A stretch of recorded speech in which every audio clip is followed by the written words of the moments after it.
دروغجن بابا کیسه: په یوه لوی او شین ځنګل کې یو لیوه اوسېده. لیوه ډېر مکار او چلباز و، خو د ښکار کولو لپاره به یې تل نوې لار لټوله.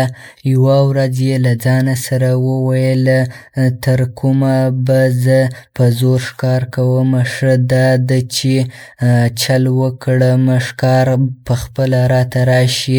هماغه وخت چې لیوه ځان د بابا په بڼه بدل کړ، ساده جامې یې واغوستلې، ارام په ناست و او د مراقبې ډرامه به یې کوله. ده اعلان وکړ چې نور ښکار نه کوي او یوازې د ځنګل د خیر او ښېګڼې لپاره راغلی دی. هوسۍ او نورو حیواناتو د ده په خبرو وغولېدل. ډېر ژر ټول ځنګل کې دا خبره خپره شوه چې لیوه اوس یو پوه بابا شوی دی.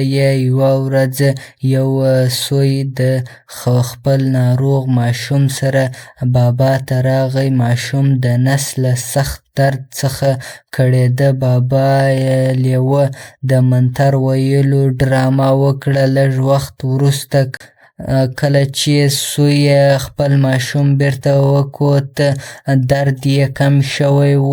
ټولو دا معجزه وګڼله، خو په حقیقت کې دا یوازې یو اتفاق و، ځکه درد پخپله د وخت په تېرېدو کم شوی و. له دې وروسته د لیوه باور نور هم زیات شو. حیواناتو به ورته هره ورځ خواړه راوړل او خدمت به یې کاوه، خو لیوه په زړه کې غوښه غوښتله او له دې ژوند څخه ستړی شوی و. یوازې خر و چې شک یې کاوه. هغه به له ځانه سره ویل: څنګه یو غوښه خوړونکی حیوان دومره ناڅاپي بابا شي؟ دا حتماً چل دی. یوه شپه خر پیره وکړه. هغه ولیدل چې لیوه د شپې له خپل بابا لباس پرته پټ ګرځي. هماغه شپه یې ولیدل چې لیوه یو سوی په چل سره بوټو ته بوتله او ښکار یې کړ. خر ته حقیقت معلوم شو. بله ورځ کله چې خر دا خبره حیواناتو ته وکړه، هیچا یې باور ونه کړ.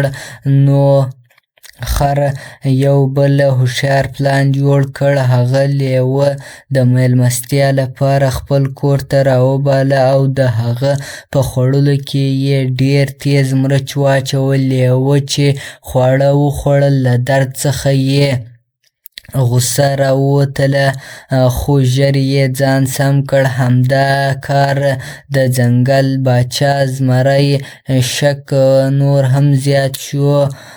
وروسته خر، زمری او هوسۍ په ګډه یو وروستی پلان جوړ کړ. خر هوسۍ ته یو شین د واښو ځای وښود. هوسۍ هلته ولاړه، خو لیوه له لرې څارله. کله چې لیوه پرې برید وکړ، هماغه شېبه زمری، خر او نور حیوانات راورسېدل. زمری په غوسه وویل: ستا لوبه پای ته ورسېده دروغجنه بابا. لیوه وېرېدلی و او خپله ګناه یې ومنله. هغه ومنله چې د سوی ماشوم ته یې یوازې یو بوټی ورکړی و، نه معجزه. زمری حکم وکړ چې لیوه زندان ته واچول شي. وروسته ټولو حیواناتو د خر څخه بخښنه وغوښته. هغوی ومنله چې د خوږو خبرو پر ځای باید عقل وکاروي. تر حقیقت وروسته باور وکړي. له هماغه ورځې وروسته ځنګل کې سوله راغله. خر د عقل نښه وګرځېد او ټول دا زده کړل چې دروغ که هر څومره ښکلي وي، حقیقت یوه ورځ خامخا رابرسېره کېږي.